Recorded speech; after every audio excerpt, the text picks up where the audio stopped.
Good evening, ladies and gentlemen. Wow, that sounds nice. Thank you so much. I always say, ladies and gentlemen, damas y caballeros. Anyway, I just want to welcome everybody that's here today. What is it for our community input sessions with regard to HUD funds for the Community Development Block Grant. And I especially want to thank all the people that are watching online, whether it be on the city's website, our Facebook page, correct me if I'm wrong, YouTube, and so whatever medium you're on, are we keeping track of those comments? No? Yes? Yes? Okay, so we're keeping track of those comments so that way if anybody has any questions or anything they'd like to add, just bring them in. And then with that, I'm Councilman Roland Barrera for City Council District 3. And this is the first of a couple of community input sessions, so that way we can get information. So that way these are dollars that go directly into the community, so that way we could expand some programs that we have, affordable housing, things of that sort. So with that, I'm going to introduce it hand this over to one of the many brains of the operation and city staff, and that's Jennifer Buxton. Thank you, Jennifer. Thanks so much. Appreciate it. Hi, I'm Jennifer Buxton. I'm the Assistant Director for Planning and Community Development. With us today is our Director, Dan McGinn, with the Planning and Community Development Department. Also with us is Leticia Canmore, and she is the Grants Monitoring Program Manager. What we're going to do today is we're going to go through a little bit of why we're here, what the priorities have been set, what kinds of things are eligible, and then as we get to kind of every funding source and what falls under that, we're going to ask you what would you like to see, what kinds of projects would you like to see funded under each one of those priorities. So, and this is always a mouthful, but what we're here for today is the fiscal year 2025, program year 2024 annual action plan for the Community Development Block Grant Program, the Home Investment Partnerships Program, and the Emergency Solutions Grant Program. So what we're going to do is we're going to go over the annual action plan planning process. We're going to discuss the annual action plan priorities, the use of funds, discuss home, CDBG, and ESG basics, and then we're going to collect some input on the annual action plan on all of the funds that go into the annual action plan. So how does it work? Well, according to the U.S. Department of Housing and Urban Development, or HUD, we are required to submit a consolidated plan every 5 years. It's a very comprehensive plan that has that delves pretty deep into census data and needs data, housing data, homeless data. We're required to turn that in every 5 years. And then in addition to that, in every annual cycle, we're required to turn in an annual action plan.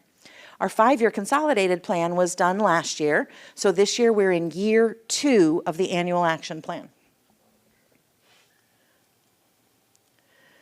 So what were determined to be the priorities in the 5-year consolidated plan? There's a list of them, but what came out on top was an increase and maintain affordable housing.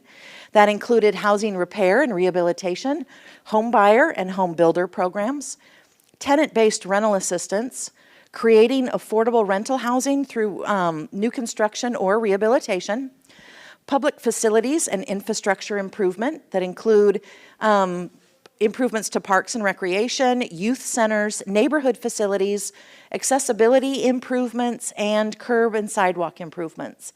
Blight removal, which would cover code enforcement activities.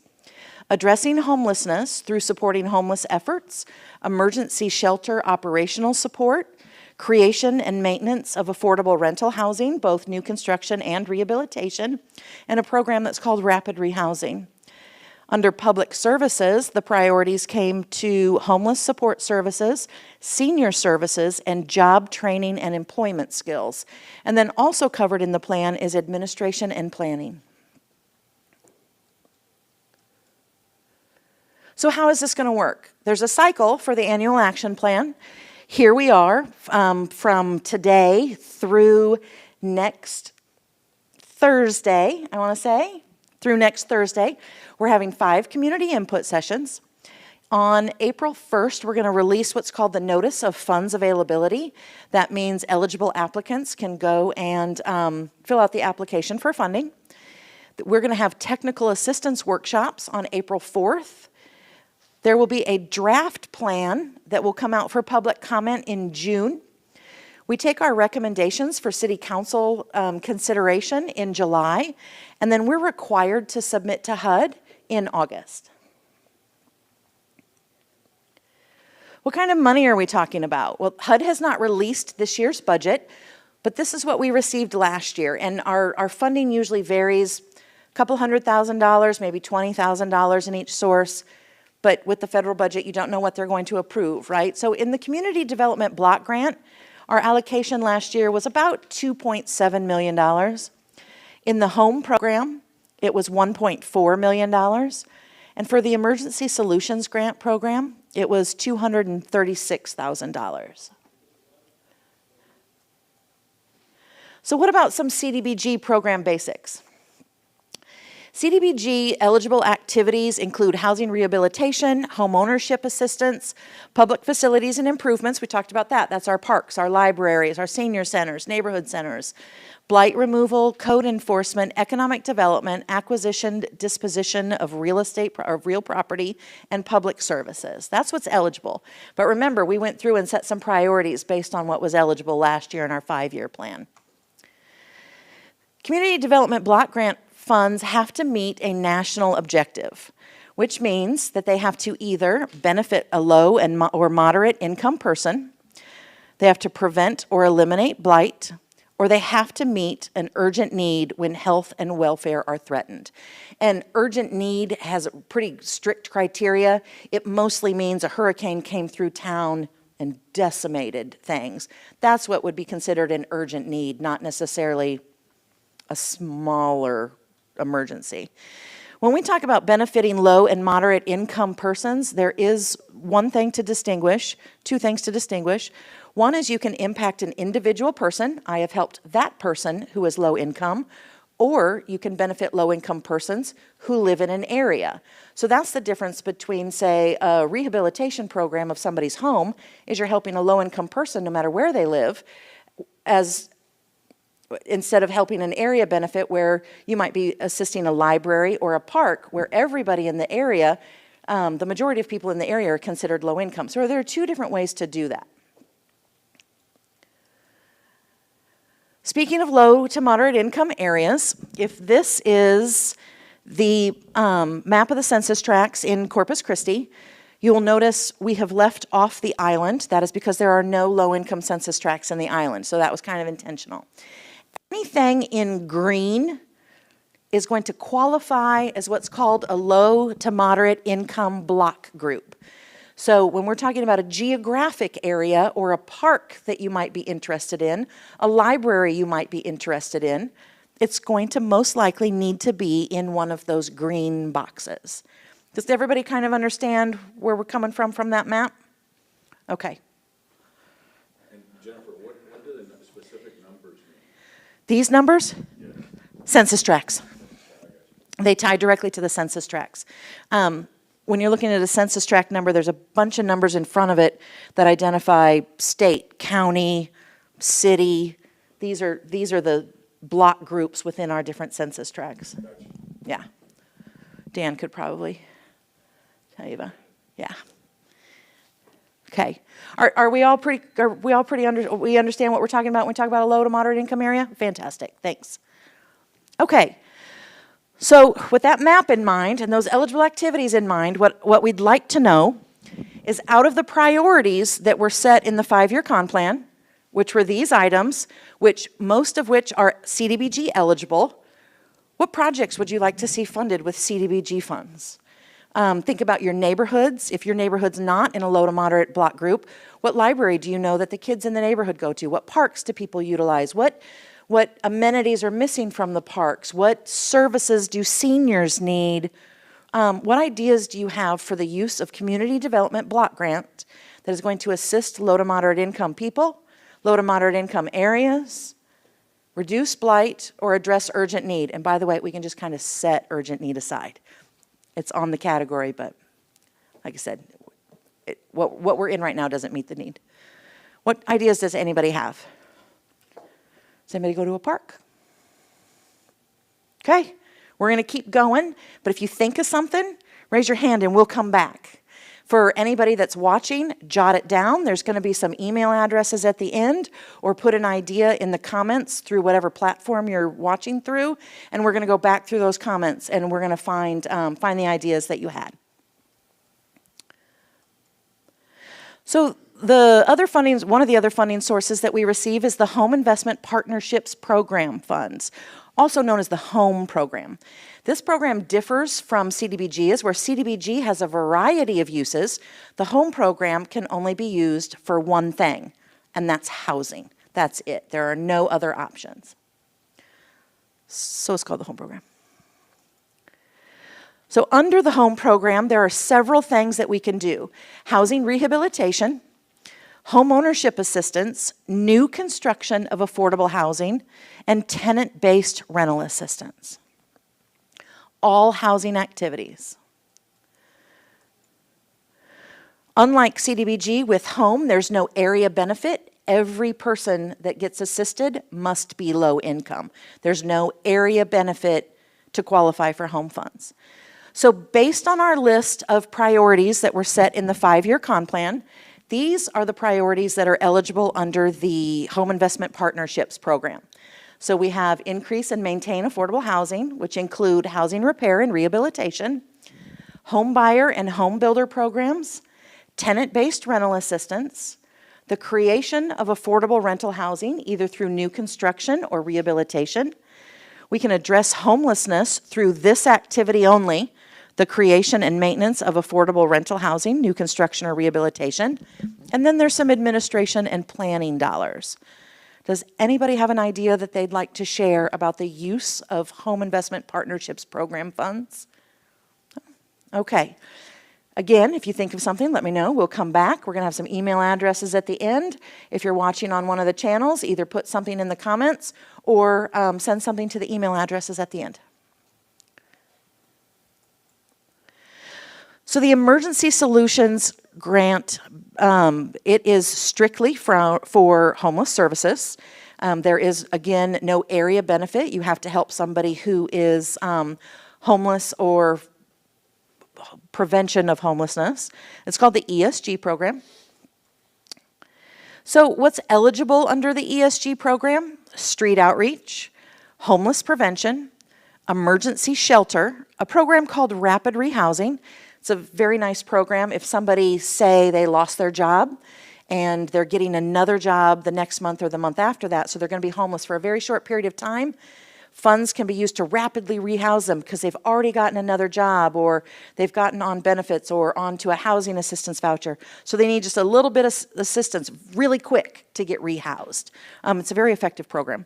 HMIS, which is the Homeless Management Information System, it's a database that everybody who receives federal funds is required to use, and administrative activities. So there's about 235 that can be funded with ESG include addressing homelessness through supporting homeless efforts, homeless prevention, street outreach. HMIS also qualifies, but that was admin, so we kind of left it off. Emergency shelter operational support and rapid rehousing.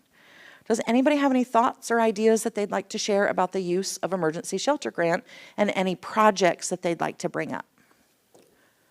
Okay. Sure.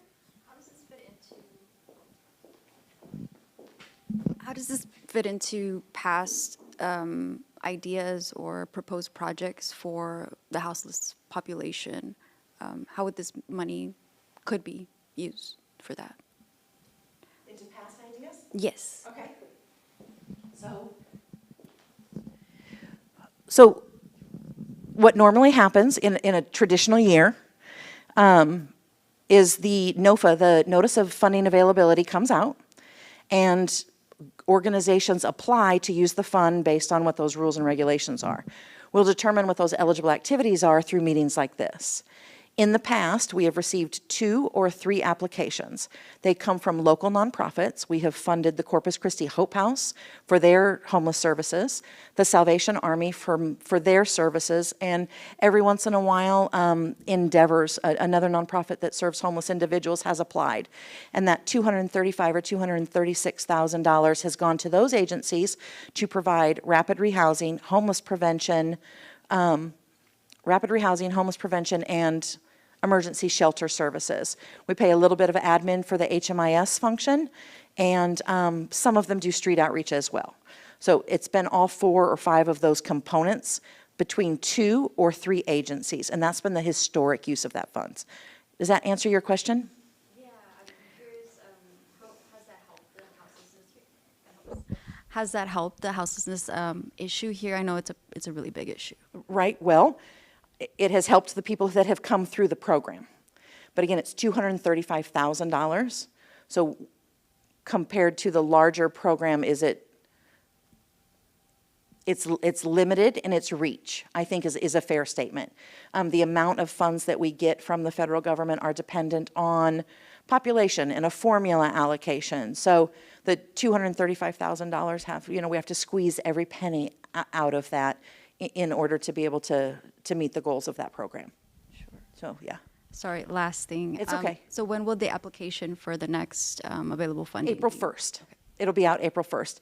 I do want to point out, like, for example, Salvation Army has, their success rate with their rapid rehousing program is over 90%. So there is a high use of the funds, and there's also a high efficacy of those, of the programs. But within the constraints of the funding that's available. Yeah. Thank you. So April 1st, it'll be out. And there will be a technical assistance workshop if you've never applied, April 4th, on the 6th floor of City Hall at what time? 9 o'clock for CDBG. 10 o'clock for ESG. And 11 o'clock for home. Thank you. Are there any other questions? Has any fantastic idea come to anybody that you want to add? Okay. Well, this is not your only opportunity. We are having 4 other meetings. Our next meeting is tomorrow night. We will be in District 1 at the Owens R. Hopkins Library at 3202 Mackenzie Road from 6 to 7. On Monday, we'll be in District 2 at the Ben F. McDonald Library. District 4, we're going to do on the 6th, which is a Wednesday, at the Janet F. Hart Library. And then on that Thursday, we will be at District 5 at the Garcia Library on Brockhampton. All of these meetings will be from 6 to 7, and they will also be broadcast on the city's channels. I've got one more slide here, I think.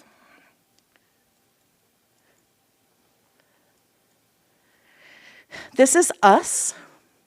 You are welcome to contact any one of us with any questions or ideas that you have. After these meetings, we're going to go back and start to draft our plan, right? Once we have a draft plan, remember that goes out for public comment in June. So there's another opportunity to make comments. And in the June plan, when it goes out for comment, it lists the list of projects that we're recommending. And then we go to council with our recommendations in July. So there are multiple opportunities for the public to provide input. Make sure you avail yourself of as few or as many of those as you want to. Here are some emails if you want to contact us directly. And before I close out, I just want to ask one more time, are there any other questions? Great. Does anybody have anything they want to add? Are we good? Good job. Okay. Thank you all very much. It was a pleasure. Have a nice night.